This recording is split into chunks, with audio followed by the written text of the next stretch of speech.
Hello students, good morning, Sairam. Let us continue with the same chapter, chapter number 7, congruence of triangles. And today we will understand congruence of triangles. And in that we will understand corresponding parts of congruent triangles. And exercise 7.1, question number 3 I'll explain you. Question number 4 will be your homework. Now, congruence of triangles. In the previous session, we have learned two line segments are congruent, where one of them is a copy of the other. And then we have learned two angles are congruent when they are copies of each other. That means their measures are same. Similarly, two triangles are also congruent if they are copies of each other. And when superposed, they cover each other exactly. So let us see how. Now let us see this example. Let's suppose these are the two triangles which are congruent. This is triangle ABC and this is triangle PQR, and they are congruent. And we know that two triangles are congruent when they have same shape. You can see these two shapes are same and they have same size. Their size also should be same. So here these two triangles are congruent. So now let us rotate this triangle. Let's rotate PQR, triangle PQR, and superimpose triangle ABC and triangle PQR. You can see here these two triangles are placed one over the other, and you can see A and P. It is exactly like it is lying here. So A is corresponding to P. Same with this point, B is corresponding to Q and C is corresponding to R. So we can say these two triangles are congruent. Now here you can see, so how to write this corresponding, A is corresponding, this is the symbol for corresponding. A is corresponding, as just now we have discussed, A is corresponding to P. So it will be written like this: A is corresponding to P. Same way B is corresponding to Q. So it will be written in this way. And C is corresponding to R. And we can write this together also. A, B, C is corresponding to P, Q, R. And similarly you can see the sides are also corresponding to each other. You can see AB. This is AB, which is corresponding to the side PQ. Same way here you see the next side BC is corresponding to QR. And if we take the third side, AC is corresponding to PR of the second triangle. So sides are also corresponding to each other. Even the angles are corresponding. Angle A is corresponding to angle P. Angle Q and angle B are corresponding to each other. Angle C and angle R are corresponding to each other. Thus we write triangle ABC is congruent to triangle PQR. We cannot write this way, triangle ABC is congruent to triangle QRP, because then the vertices will change, even the sides will change. We cannot even write triangle ABC is congruent to triangle PRQ. We will have to write triangle ABC is congruent to triangle PQR. This is because of CPCT. Now what is CPCT? I'll explain you. CPCT is corresponding parts of congruent triangle. That is called CPCT. CPCT theorem tells that if two triangles are congruent to each other, then their corresponding angles, just now we have seen which are the corresponding angles, and the corresponding sides of the triangles are also congruent to each other. Now here let us take another example. Now in triangle ABC and triangle PQR, these two triangles are congruent. And we know if two triangles are congruent, their corresponding sides are equal and their corresponding angles are equal. And even their vertices are also corresponding to each other. Like here, A is corresponding to P, Similarly, B is corresponding to Q and C is corresponding to R. So this way we will write.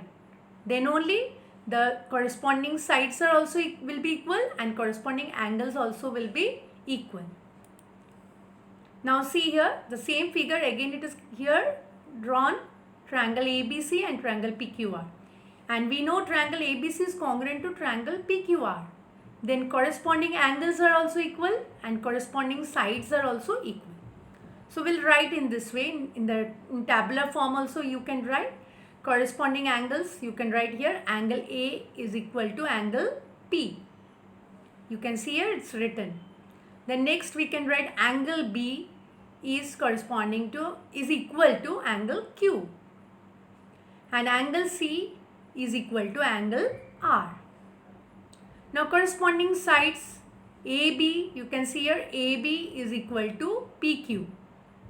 BC is equal to QR. And AC is equal to PR.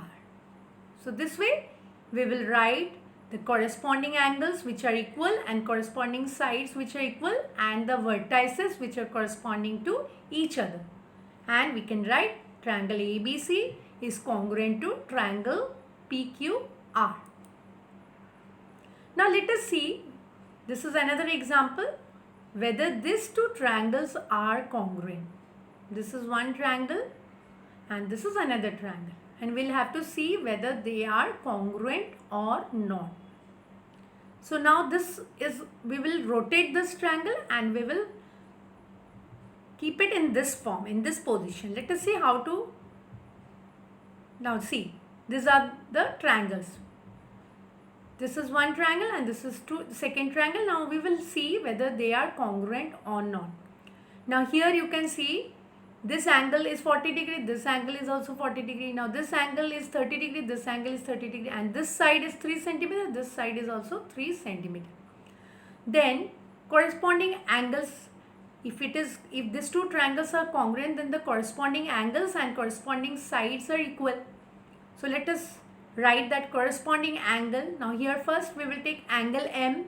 Angle M is equal to angle Z. You can see here this is 30 degree, this one is also 30 degree. So they are equal. So we'll write angle M is equal to angle Z.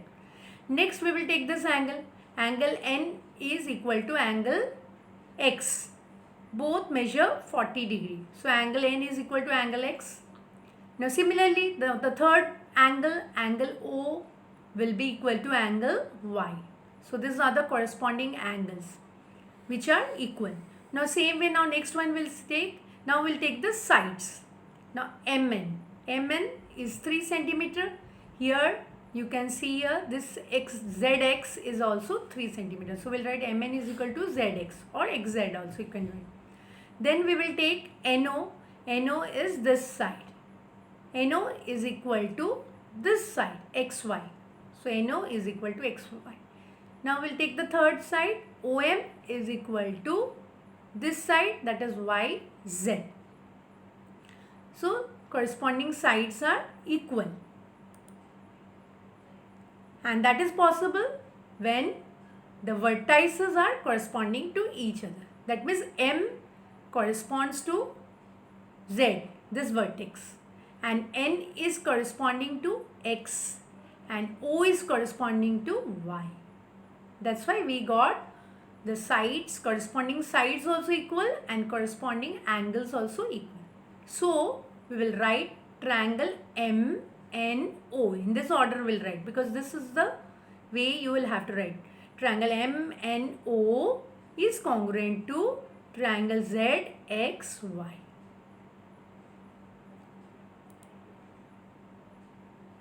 Now children, we'll go to the third question of exercise 7.1 based on what we have learned.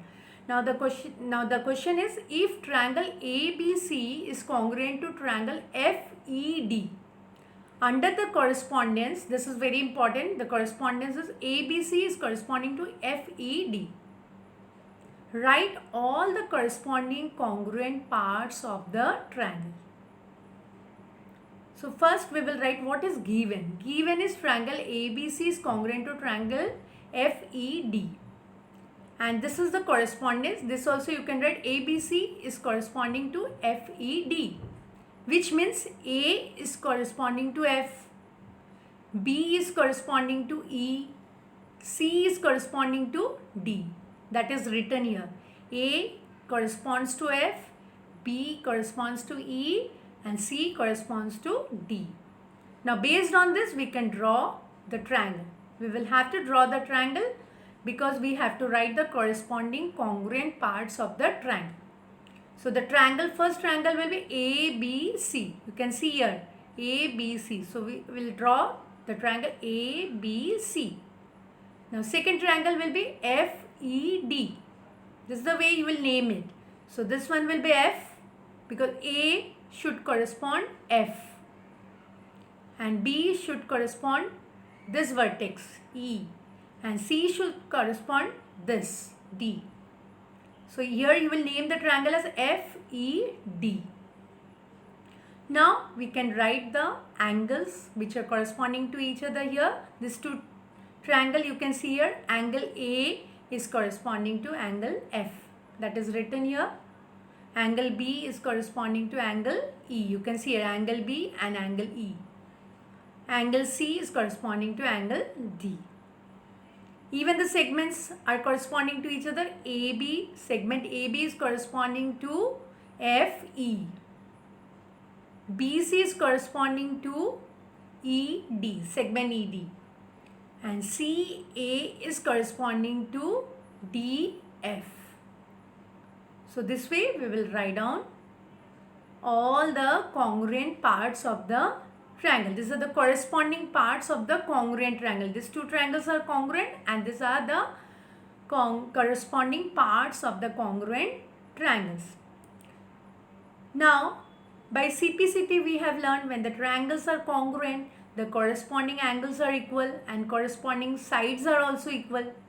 So here we will write angle A is equal to angle F, angle B is equal to angle E, angle C is equal to angle D.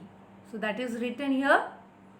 Similarly, corresponding sides are also equal. So AB is equal to FE, BC is equal to ED, and AC is equal to FD, which is written here. So this way we can find out the corresponding angles and they are equal here because the triangles are congruent. Now children, this is question number 4 based on what we have learned today. If triangle DF is congruent to triangle BCA, this is your homework. So you just see the name of the triangle. DEF is congruent to triangle BCA. So write the parts of triangle BCA that correspond to angle E, side EF, angle F, and side DF. So the way we have done question number 3, same way you will do question number 4, and you have to draw the figure, then only you will understand which angle is corresponding to angle E, which side is corresponding to side EF, which angle is corresponding to angle F, and which side is corresponding to side DF. This is your homework, and now this is very important. I am reminding you, exercise questions you will draw the figures and write the solution in your maths classwork notebook. If there is any figure, you will have to draw it in your notebook, and here there is no figure in the question, so you will have to draw it to find out the corresponding angles and the corresponding sides. Thank you. That's all for today.